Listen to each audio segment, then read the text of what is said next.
Focus to some news coming in from Nepal. Nepal's interim Prime Minister Sushila Karki has now said that all victims in the youth protest will be declared martyrs. This comes after Sushila Karki assumed office and noted that the vandalism in Nepal will be investigated. Remember, several people lost their lives during the anti-corruption protest in Nepal.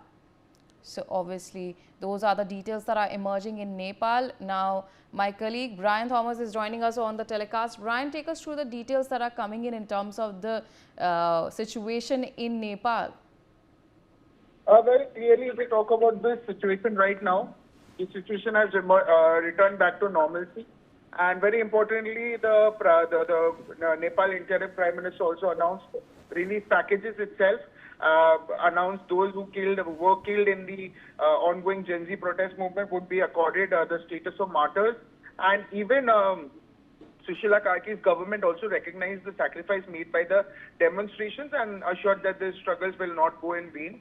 Other than that, even each family also, it was also stated by the interim prime minister that each family would be receiving 10 lakh Nepalese rupees, which is around 6.25 lakhs in Indian rupees itself, as compensation, as also the government has committed to covering the educational expenses of children also from affected families and providing immediate assistance also to those injured in the unrest itself.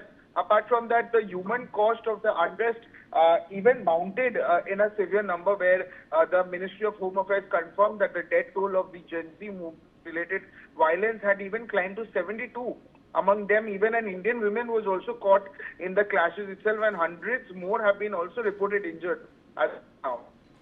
All right, Brian, stay on with us. We have more breaking news coming in. Meanwhile, the families of all victims in the Nepal protests will be provided a compensation of rupees 10 lakh Nepalese rupees each. And this comes after Nepal's interim Prime Minister Sushila Karki vowed that to follow protesters' demands to end corruption as she assumed office. Brian, take us through the details in terms of compensation that have been announced after the Nepal anti-corruption protests.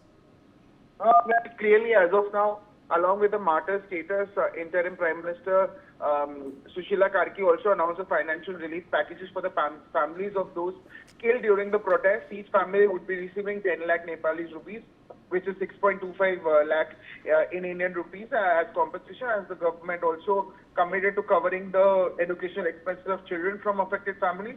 And not only that, the providing also immediate assistance to those injured in the unrest, and officials also said that the relief measures are aimed at acknowledging the loss suffered by families while signaling also the state's willingness to engage with public concern.